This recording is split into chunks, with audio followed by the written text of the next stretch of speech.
Today we have a funny and crazy day, and this day is something called Hoo Hoo Ha Ha Day. Now, hoo hoo ha ha means that hoo hoo means crazy, ha ha means funny. So, I know you're thinking Mr. Poppins Bubbles the can, but today we're going to pay a visit to Red Skelton. Now, Red Skelton is an actor who hosts a show called Red Skelton. He named the show after his name. And he does things to make people laugh. He's like a clown, except he doesn't wear clown clothes. Now, I saw 10 episodes of his show already. I saw one DVD, and I am going to show you one episode because of half an hour. Now, you're supposed to see one episode of his show because the trick with Red Skelton is laughing is fun only for half an hour. So we're going to only do half an hour because after a while it gets kind of tiresome. And then we're going to read a book, Hats for Sale, which is a book where someone has a lot of hats on his head. You might have seen the book before. I never read it to you, but for those that have seen the book and read it, then please don't tell them what happens. It's a surprise. Everything is a surprise. So I thought we'd read the book first today. I made a change because it would make a better send-off if we did that. Don't we usually do that? Well, we do. Now, Red Skelton is here today.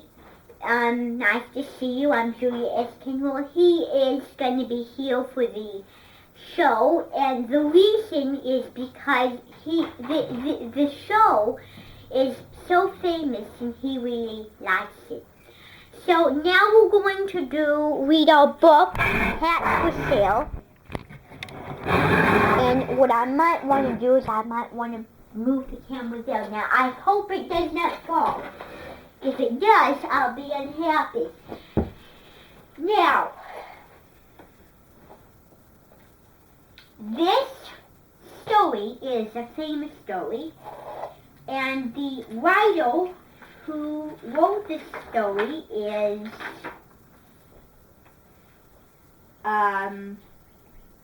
Essay So King. So Essay So King. Okay?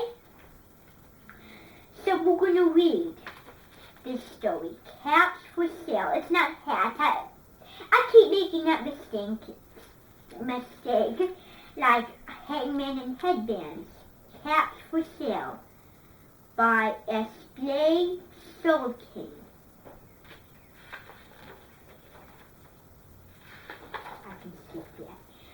Once there was a peddler who sold caps, but he was not like any ordinary peddler, carrying his railroads on his back.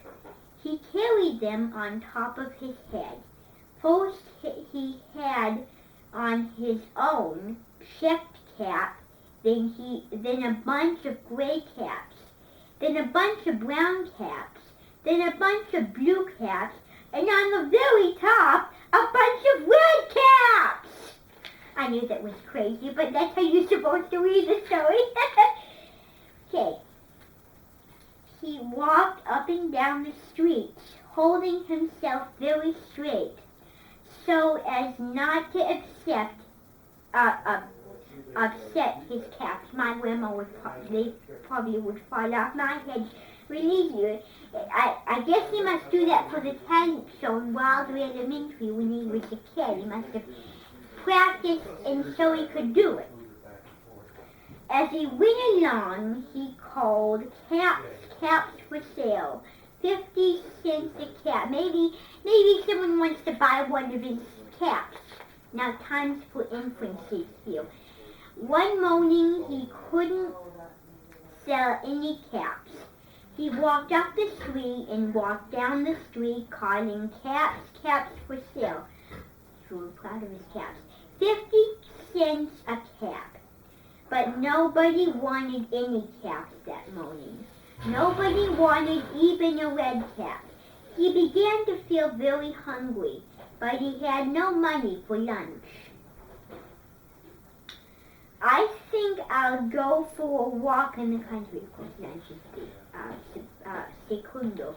He said and he walked out of town slowly, so as not to upset his caps.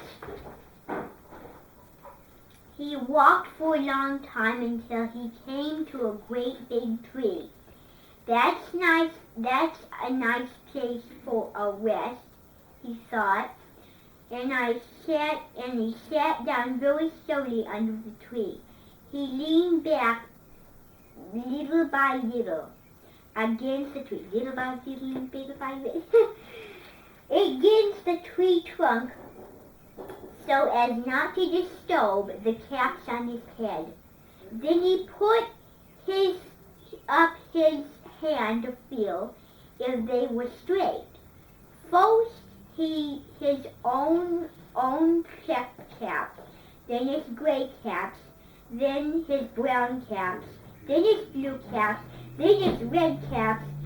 On the very top,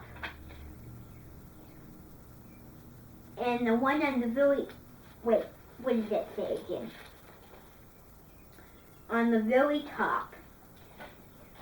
Then they were all there, so he went to sleep. He slept for a long time. Excuse me for that constant mistake.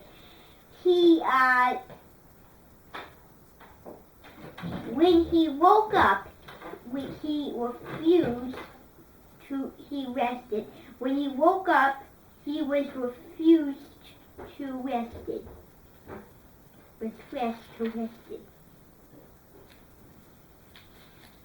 But before standing up, he felt with his hand to make sure his caps were right in the right place.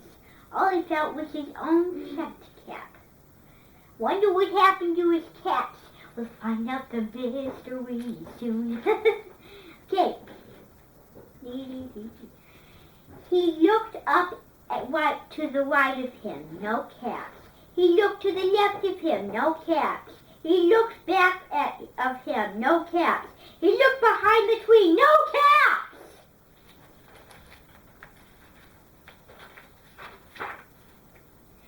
Then he looked up into the tree. And what do you think he saw? Stop there. What do you think he saw? Ooh. Boats. Oh, that explains it. On every branch sat a monkey. On one monkey was a gray or a brown or a blue or a red cap. I need you to see this picture just once, because it is so hilarious. The peddler looked up at the monkeys. The peddler looked at the monkeys, excuse me. The monkeys looked at the peddler. He didn't know what to do. Finally, he spoke to them. You monkeys, you, he said, shaking a finger at them, you give me back my caps. But the monkeys only shook their fingers back at him and said, his, I don't know what that says. These sounds are hold. Make sure that can't shot. Alright. This made the peddler angry, so he shook both hands at them and said, you monkeys, you give me back my caps. But the monkeys only shook both of their hands back at him and said, Tiz. I do my best. Now he felt quite angry. He stamped his foot and he said, you monkeys, you better give me back my caps. But the monkeys only stopped their feet back at him and said, Tiz. By this time, the peddler was really very, very angry. He stamped both feet and shouted, you monkeys, you must give me back my caps! But the monkeys only stamped both feet, stamped both their feet back at him and said, Tiz. At last he became so angry that he pulled off his own cap, threw it on the ground, and began to walk away. By then, each monkey pulled off his cap, and all the gray caps, and all the brown caps, and all the blue caps, and all the red caps, and came flying down out of the tree. So the peddler picked up his caps, put them back on his head, first his own chipped cap, then his gray caps, then his brown caps, then his blue caps, and his red caps, and on the very top.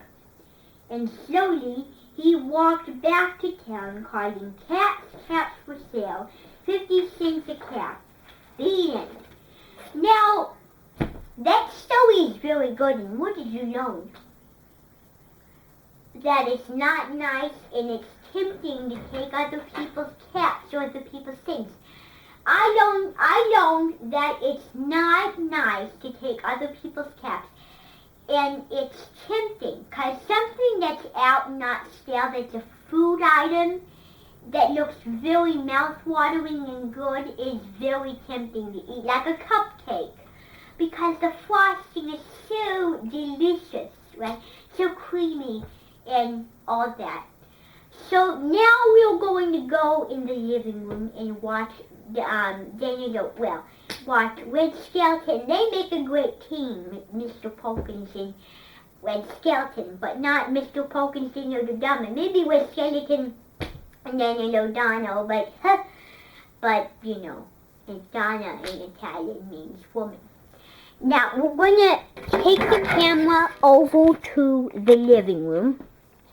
Alright, so is everybody ready? Okay, since you're the special guest, you may sit by me, Red Skeleton. And not Red Skeleton, we're not in dinosaur time. Everything only have about 10, 15 minutes on there. Alright, so. Do the whole thing. You want us to stop it and we start part 2? Well, maybe. Okay.